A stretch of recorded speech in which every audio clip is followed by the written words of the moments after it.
আগামী কয়েকদিনে ওয়েদার এরকম, যেমন আজকে ফেয়ারলি হোয়াইট স্প্রেড রেন দেওয়া হয়েছে অল ডিস্ট্রিক্টসে। আর হোয়াইট স্প্রেড রেন দেওয়া হয়েছে আপনার নর্থ বেঙ্গলের 5টা ডিস্ট্রিক্টসে রেনফল দেওয়া হয়েছে। আগামীকাল সব ডিস্ট্রিক্টে হোয়াইট স্প্রেড রেনফল ফোরকাস্ট করা হয়েছে। 8 তারিখে ফেয়ারলি হোয়াইট স্প্রেড রেনফল সব ডিস্ট্রিক্টে দেওয়া হয়েছে। আমি আগে ফোরকাস্টটা বলছি। আর 9 তারিখে সাউথ বেঙ্গলের সব ডিস্ট্রিক্টে হোয়াইট স্প্রেড রেনফল দেওয়া হয়েছে এবং নর্থ বেঙ্গলের সব ডিস্ট্রিক্টে আপনার ফেয়ারলি হোয়াইট স্প্রেড রেনফলের সম্ভাবনা দেওয়া হয়েছে। আর 10 তারিখে সব ডিস্ট্রিক্টে আপনার ফেয়ারলি হোয়াইট স্প্রেড রেনফলের পূর্বাভাস দেওয়া হয়েছে। আর 11 এবং 12 তারিখে সাউথ বেঙ্গলের সবকটি ডিস্ট্রিক্টে স্ক্যাটার্ড এবং নর্থ বেঙ্গলের সবকটি ডিস্ট্রিক্টে fairly white spread.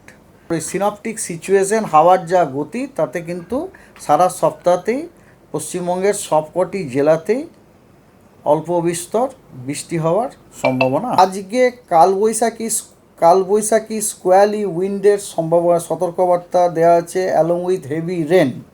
Heavy rain মানে 7 সেন্টিমিটার থেকে 11 সেন্টিমিটার সতর্কতা দেওয়া হয়েছে অরেঞ্জ। সেখানে যে 2টি 24 পরগনা, নদিয়া এবং মুর্শিদাবাদে। এবং আজকে কালবৈশাখীর ঝড় 50 থেকে 60 কিলোমিটার বেগে, তার সম্ভাবনা আছে ইস্ট বর্ধমান এবং বীরভূমে। এবং বাকি জেলাগুলিতে আপনার বজ্রবিদ্যুৎ সহ বৃষ্টি, lightning along with gusty wind 40 থেকে 50 কিলোমিটার পার আওয়ারের সম্ভাবনা আছে। আগামীকাল আপনার কালবৈশাখী স্কোয়ালি উইন্ড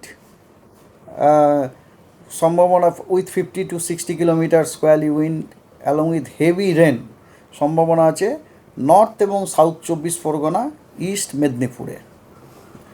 আর কালবৈশাখীর স্কোয়ালি উইন্ডের সম্ভাবনা আছে আপনার হেভি রেনটা কিন্তু ওখানে বলছি না, সেটা হচ্ছে ওয়েস্ট মেদিনীপুর, বাঁকুড়া, বর্ধমান এবং বীরভূম।